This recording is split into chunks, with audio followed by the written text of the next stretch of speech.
하나님의 말씀은 사무엘하 6장 1절에서 11절 말씀입니다.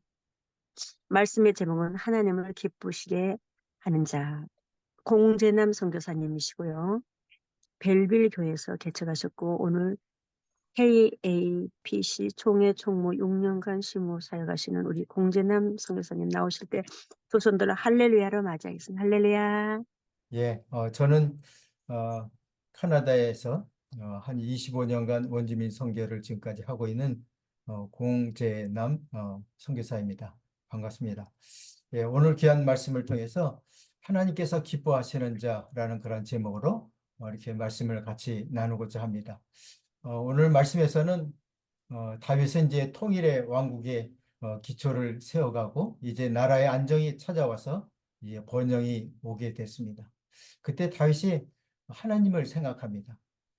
그동안 잃어버렸던 법궤를 생각한 것입니다. 실은 사울왕은 어리석게도 블레셋을 두려워한 나머지 그 전쟁에서 이겨보려고 하나의 부적같이 법궤가 앞장서면 전쟁에서 이기게 될 줄만 알고 그 법궤를 앞세워가는 그런 어리석은 선택 가운데 사실은 블레셋에게 법궤를 빼앗겨 버리게 됩니다.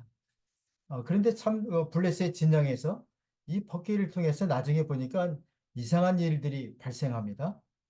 사무엘상 5장 4절에 보니까 그 이튿날 아침에 그들이 일찍이 일어나 본즉 다곤, 블레셋의 신상이죠. 다곤이 여호와 궤 앞에서 또 다시 엎드려져 얼굴이 땅에 닿았고 그 머리와 두 손은 끊어져 문지방에 있고 다곤의 몸뚱이만 남았더라. 사실은 블레셋의 그 우상들이 하나님의 임재의 그 교회 앞에서 모두가 넘어지는 잘라서 땅에 떨어지는 그 현상을 목도하게 됩니다. 그래서 블레셋 사람들이 이것을 보고 두려워한 나머지 이 법궤를 이스라엘에게 다시 되돌려주게 됩니다. 그 과정 속에 오늘 이 사무엘하 6장의 말씀이 이어지는 것을 오늘 우리가 보게 됩니다. 다윗은 사실은 그 언약궤를 예루살렘으로 이제 옮겨와야 되는데 이 법궤가 오는 과정에 하나의 문제가 생깁니다.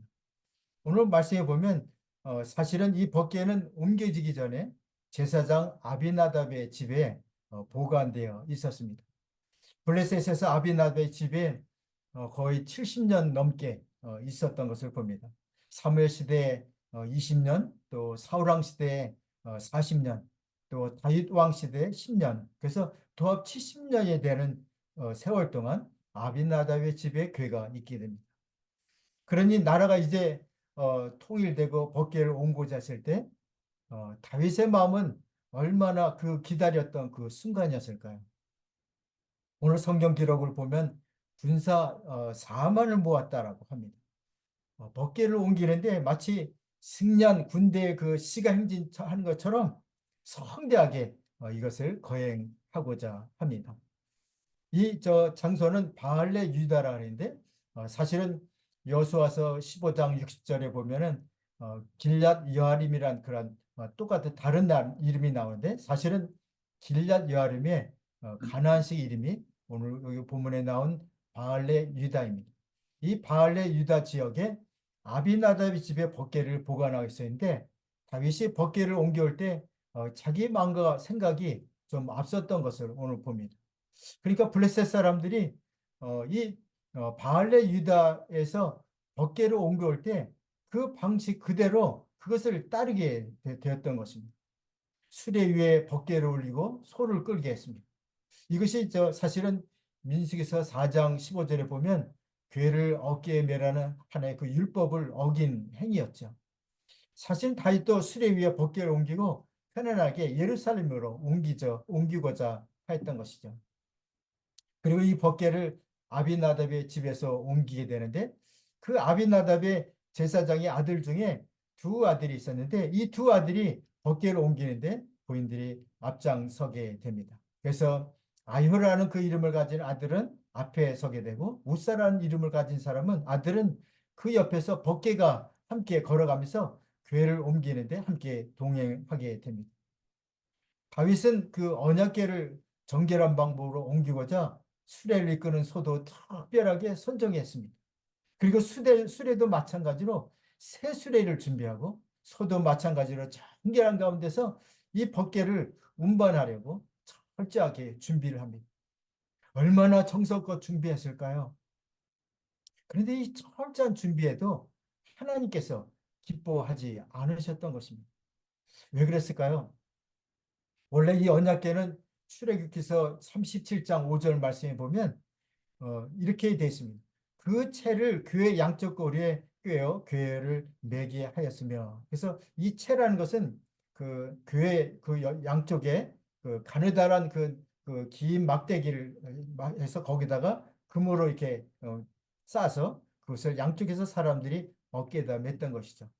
사실 그렇다면 수레에 끌고 가게 돼 있습니까?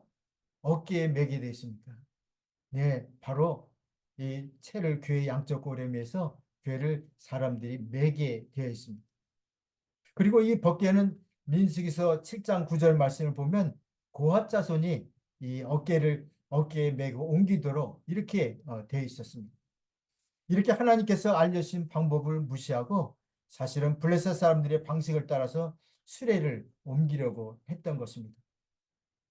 다윗은 하나님의 법궤를 옮기는데 열심히 내서 새 수레도 준비하고 또 소도 정결하게 준비하고 정말 기쁘게, 그리고 감격 가운데 정말 소망 가운데서 이 법궤를 옮기려고 했지만 하나님은 그 열심을 기뻐하지 않으셨던 것입니다. 왜 그랬을까요? 오늘 여기 보면은 성경대로 하나님 말씀대로 하나님께서 방법대로 하지 않았기 때문에 오늘 그런 것을 오늘 보게 됩니다. 이때 오늘 우리는 이스라엘 상황을 영적인 상황을 우리가 볼 수가 있습니다. 법궤를 옮길 때 그 당시 레위 지파 사람들이 없었던 것은 분명히 아닙니다. 법궤를 그렇게 옮기면 안 된다고 누군가가 분명히 말을 했어야 하는 것이죠. 그리고 아비나답의 집은 누구입니까? 바로 제사장이었죠. 근데 이 전통과 하나님의 말씀을 갖고 있는 아비나답이 몰랐다는 사실입니다. 그것은 아무도 어느 누구도 가르쳐 주지 않았다는 것입니다. 다시 말하면 전통과 그 말씀이 전수되지 않았다는 점을 오늘 여기서 우리가 볼 수가 있습니다. 이스라엘의 영적 상태는 사실은 사무엘이 죽은 이후로 영적인 위기에 있었다는 것을 우리는 보게 됩니다. 그러므로 우리 교회나 성교의 믿음의 공동체 지도자들이 영적으로 깨어 있어야 되는 것을 오늘 보게 됩니다. 깨어 있지 않으면 하나님의 말씀을 모르기 때문에 하나님 말씀대로 내가 순종한 일을 할 수가 없기 때문에 그런 일이 생길 수가 있다는 것입니다. 영적 무지는 영적 공황 상태이고 그리고 그 공동체를 어둡게 만듭니다. 오늘 이 일로 인해서 엉뚱한 사람이 죽게 되는 것을 봅니다. 낙원의 그 타작마당에 이르러서 갑자기 법궤가 끄는 소가 갑자기 뛰기 시작합니다. 그러니까 그 옆에 있던 울사는 법궤가 떨어질까 봐 그 법궤를 손을 대고 그것을 만졌던 것이죠. 수레가 법궤에 떨어진 것을 막고자 했던 그 생각은 그 어느 누가 봐도 틀렸다고 할 수가 없는 것입니다. 울사는 자기 방식대로 좋은 일을 한 것입니다. 그러나 여호와 하나님께서 그것을 보시면서 분노하시고 울사를 쳐서 죽게 하십니다. 하나님의 말씀이 기준에서 보면 그것은 잘못된 것이었다는 것입니다. 하나님의 거룩하심, 하나님의 그 경외하심을 침범한 것입니다. 다시 말하면 월권 행위를 한 것입니다. 오늘 우리는 하나님을 어떻게 인식하고 있습니까? 하나님의 이름을 망령되이 일컫지는 않습니까? 하나님 외에는 다른 신이 없다고 하면서 오늘도 분명하게 오늘도 살아가는 우리의 삶이 되고 있습니까? 생각해 보아야 합니다. 근데 육사는 사실은 붙잡지 말아야 하는 그 언약궤를 손으로 붙잡게 됩니다. 오늘 이 일로 인해서 오늘 7절 말씀에 보니까 하나님의 진노가 임하게 되는 것을 보게 되는데 하나님께서는 그 우사의 행동에 진노하셔서 그를 쳐서 죽이게 됩니다. 자, 이렇게 되고 나니까 다윗의 반응을 보면 우리가 어떻습니까? 오늘 8절 말씀에 보니까 분하여 라고 이렇게 했습니다. 다윗의 첫 번째 반응이 분노였습니다. 나는 하나님을 위해서 다 했다는 그런 생각. 그 법궤를 다윗성에 모셔오는 거 그거 잘못된 거 아닙니까? 아니지 않습니까? 우사의 죽음에 대해서 떨어지는 번개를 손을 댄 것에 대해서 그 떨어지지 않게 하려고 했던 것이 뭐가 잘못입니까? 그렇다고 우사를 죽여야 합니까? 라고 다윗의 입장에서는 분명히 하나님 앞에 분노할 수가 있었던 것입니다. 우리가 하나님과 기도할 때 하나님의 입장과 내 입장을 바꿔놓고 생각하면 우리가 참 기도에 은혜가 넘칩니다. 우리 입장만 얘기하지 않고 하나님 입장에서 기도하는 것입니다. 하나님의 입장에서 어떻게 하면 좋을까? 하나님 앞에 여쭤보는 것입니다. 오늘 다윗은 자기 입장에서 지금 일어난 상황을 보고 분노합니다. 누구에게요? 하나님에게. 하나님이 왜 이렇게 했습니까? 왜 우사를 죽였습니까? 여러분, 우리도 이런 상황이 나타나면 우리도 분노할 수 있습니다. 왜냐하면 그만큼 우리가 거기에 열심히 임했기 때문인 것입니다. 그래서 오늘 다윗이 그곳의 이름을 베레스 우사라고 이렇게 지었습니다. 이것은 무슨 뜻이죠? 여호와 하나님께서 우사에게 분을 발하신 곳, 베레스 우사라고 이렇게 지었습니다. 다윗이 여기서 분노한 것은 사실은 우사가 여호와께 죽게 된 그 상황 때문이었습니다. 그리고 자기가 정말 엄청나게 준비한 이 축제가 한순간에 공포의 그 자리가 되었기 때문인 것입니다. 사실은 때로는 우리가 이해하지 못하고 우리가 받아들이지 못하는 그런 상황과 사건들이 우리 앞에 있을 수 있습니다. 이 사건들 앞에서 나는 하나님 앞에 이렇게 하나님 때문에 내가 이렇게 했는데 내가 하나님 앞에 드리려고 이렇게 했는데 하나님 왜 나에게 이러한 어려움을 힘들게 하십니까? 나에게 이렇게 힘들게 하십니까? 하면서 우리가 하나님 앞에 따질 수도 있습니다. 그러나 여러분들 보십시오. 하나님의 교회는 이스라엘 백성들의 보호가 필요하지 않은 것입니다. 이스라엘 백성들은 하나님께서 돌보신다는 그 사실을 배우지 못했던 것입니다. 사실 부족한 것은 교회를 보호하려는 그 이스라엘 사람들의 마음과 정성이보다는 교회를 운반할 때 행하라고 명하신 하나님의 말씀의 순종에 대한 부족이었던 것을 오늘 보게 됩니다.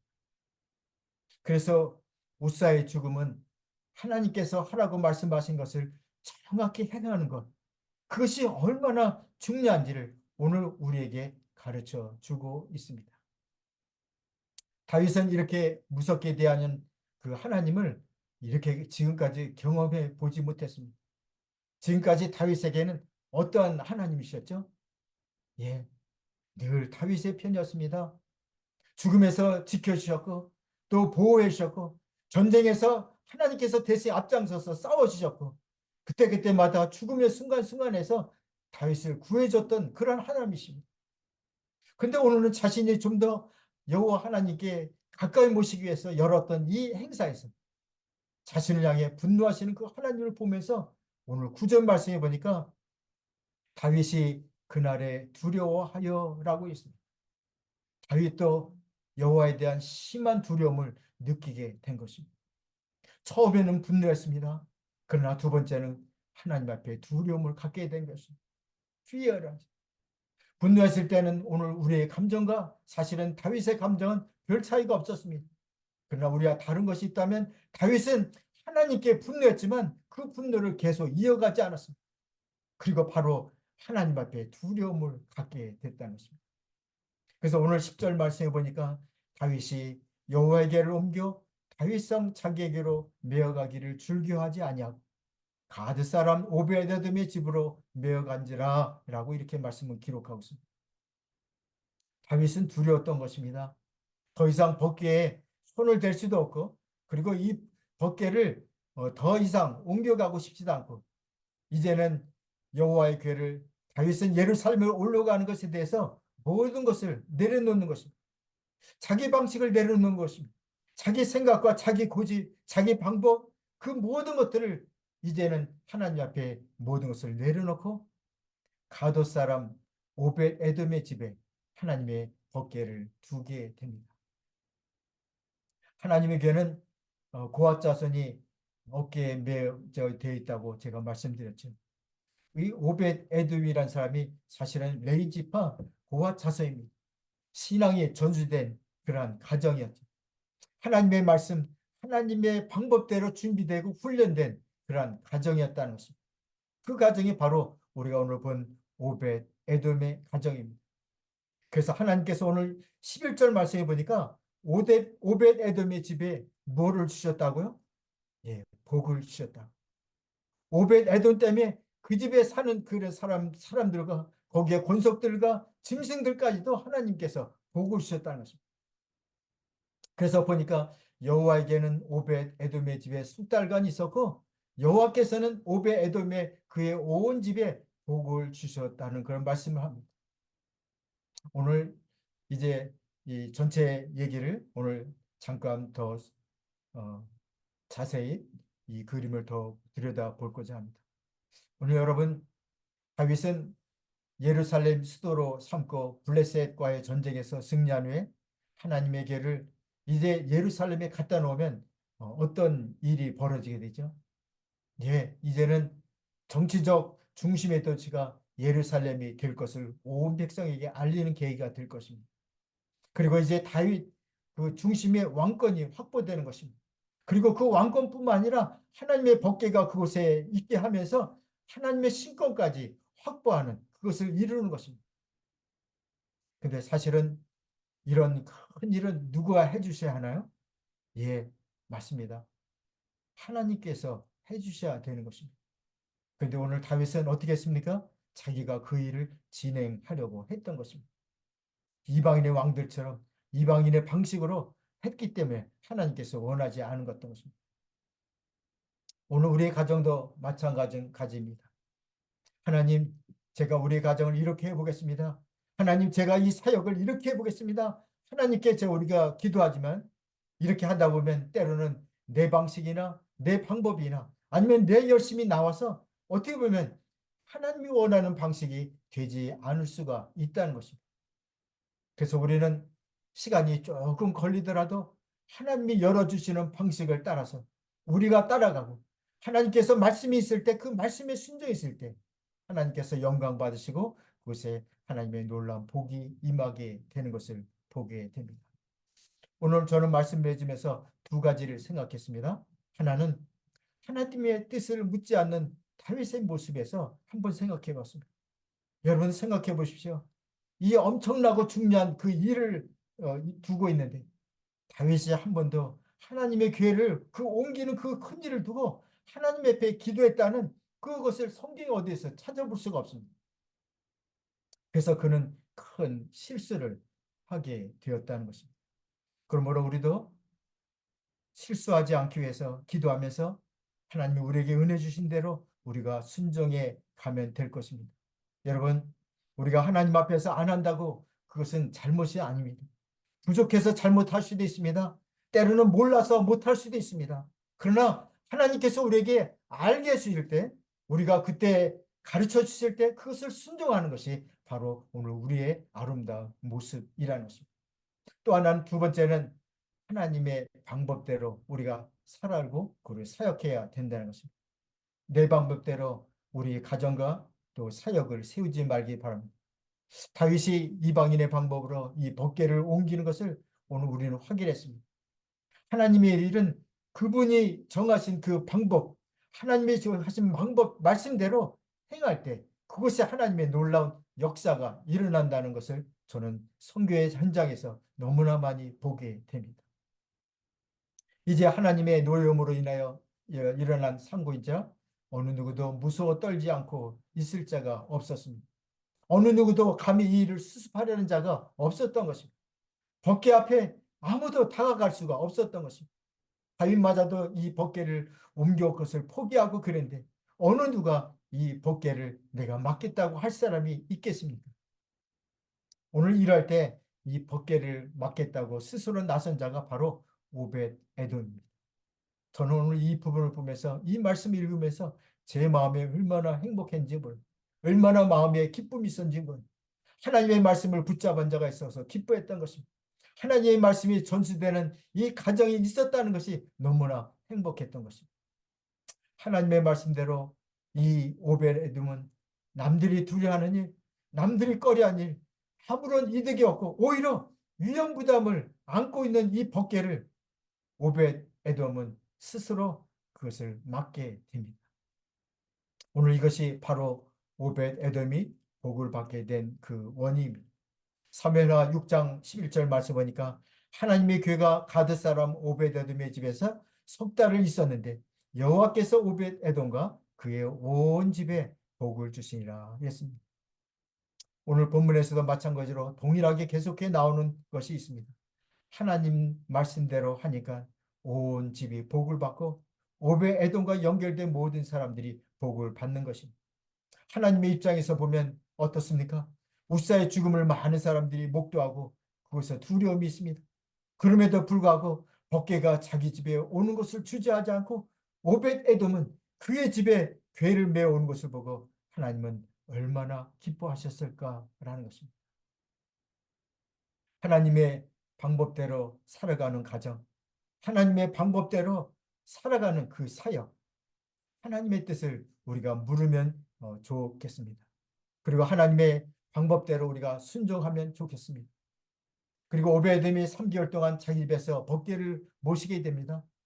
하나님의 임재가 있는 이 법궤와 함께 있었다는 것은 사실은 하나님과 동행했다는 것을 의미합니다. 하나님을 모시고 살았던 것을 의미합니다. 그래서 오베데돔의 증거가 모든 소유에 복을 썼다는 이 말을 듣자 오늘 12절 말씀해 보니까 다윗이 기뻐했다고 했습니다. 기뻐해서 다시 교회를 옮기는 그 일을 계획하고 진행하게 되는 것입니다. 하나님의 말씀대로 하니까 기쁜 것입니다. 우리가 하나님 말씀대로 살면서 순종하며 살면 그곳에 기쁨이 있을 것입니다. 여러분들 믿습니까? 아멘. 그러나 사실은 때로는 하나님의 말씀대로 했다고 생각을 했는데 때로는 잘 안 되고 기쁘지 않을 때가 있을 것입니다. 그때는 우리 하나님의 뜻을 물어보아야 할 것입니다. 거기에 내 생각과 내 방법이 있었는지 있다면 그것을 내려놓아야 될 것입니다. 거기에 내 고집이 있으면 그것을 내려놓아야 할 것입니다. 거기에 내가 주인이 되고자 했던 부분이 있다면 그것을 내려놓아야 할 것입니다. 그러면 우리는 눈을 뜨게 될 것입니다. 하나님이 내 삶의 주인이시고 하나님의 말씀대로 순종하고자 할 때 하나님께서 나를 인도해 주시는 것을 우리가 두 눈으로 그것을 보게 될 것입니다. 아멘. 아멘. 다윗은 오늘 이 사건 후에 다시 하나님의 궤를 옮기면서 이렇게 말을 합니다. 역대상 15장 11절 13절 말씀에 이렇게 되어 있습니다. 제가 읽겠습니다. 다윗이 제사장 사독과 아비아답을 부르고 또 레위 사람 우리엘과 이사야와 요엘과 스마야와 엘리엘과 아비나답을 불러 그들에게 이르되 너희는 레위 사람 지도자니 너희와 너희 형제는 몸을 성결하게 하고 내가 말려난 곳으로 이스라엘 하나님 여호와의 궤를 메어올리라. 전에는 너희가 매지 아니하였으므로 우리 여호와 하나님께서 우리를 찢으셨으니 이는 우리가 규례대로 그에게 구하지 아니하였음이라 하니 라고 기록합니다. 다윗이 하나님의 말씀대로 8명의 레위인들에게 법궤를 메어서 이스라엘로 하나님의 법궤를 메어오게 합니다. 여러분, 하나님께서 기뻐하는 자는 하나님을 경외하고 그분 말씀에 순종하는 사람입니다. 말씀에 순종하여서 우리 모두가 복을 받고 우리 교회와 우리 가정과 우리 모든 선교의 모든 사역들이 오벳 에돔처럼 복을 받고 하나님과 동행하면서 하나님의 기쁘시게 하는 그런 가정 사역들이 될 수 있기를 주님의 이름으로 축원합니다. 아멘.